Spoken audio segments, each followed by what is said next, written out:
I'm Alison Brannigan. I'm the Operations and Finance Manager here with Third Age. Third Age is a community voluntary organisation and a charity that works for, with and on behalf of older people. We work with a broad spectrum of older people, from those that need direct services and supports to those that are active in the community. Third Age helps older people to live well and to age better. We have both national programmes and county-based initiatives. We have a national confidential listening service for older people called Senior Line, which is run by, it's a peer-to-peer listening service. It's free and it's available right throughout the country. We also have Fáilte Isteach, where we have older people volunteering as tutors in the community for migrants and refugees and asylum seekers. We teach them conversational English classes and we help them to integrate into Irish communities and Irish life.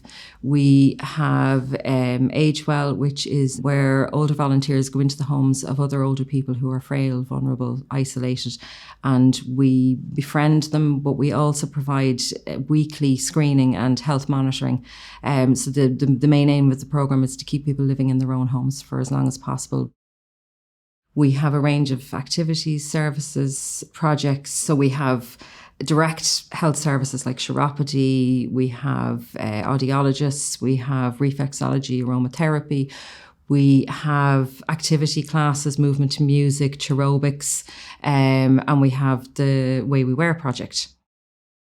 The Way We Wear is a long-running living history project. The programme involves local older volunteers, and they explain the uses of various artefacts in our collection and their significance in social history. Now, in the collection, we've gathered it over a number of years, so we've asked people to go into their attics, into their garages to bring in pieces. We've bought some pieces over the years with the help of various grants that we've got. We have a huge array of pieces, which are here behind me. We have everything from typewriters, different versions of electric ones, to manual typewriters. We have welding equipment, we have Tilly lamps, we have a spinning wheel, prayer books. There's all sorts of things, and year on year we add to the collection.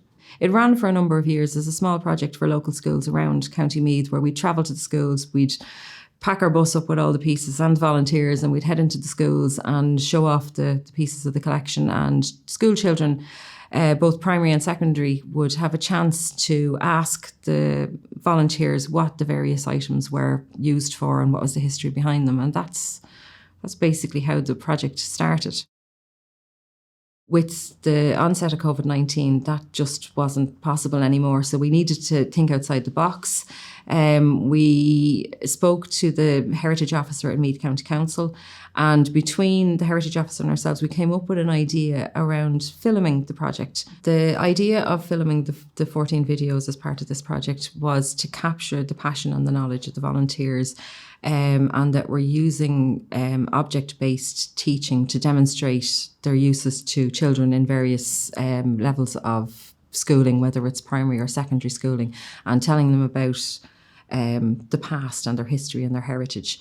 We were supported by Scale Heritage Consultancy to help us create the collection of short videos, and we were also supported by Meath County Council Heritage Office and the Heritage Council. Both provided us with funding to support the project. The Way We Wear project was such a hit pre-COVID. The interactions between the volunteers and the children in the school setting was it's wonderful to watch, and it gives them a chance to touch and feel and embrace the history and ask the questions. And it's such an important part of being Irish, knowing what these things are, what they were used for and their significance in social history. We decided that, with COVID, it's still so difficult to bring volunteers into the school. This gives us a chance to actually showcase the project. It opens it up to a much wider audience, because our intention is not only to use these in a school setting, but to have them available for other people as well. So it's opening up the audience. It's recording the histories. It's recording the histories of the people who are showing the pieces as well. And it's preserving it for the future.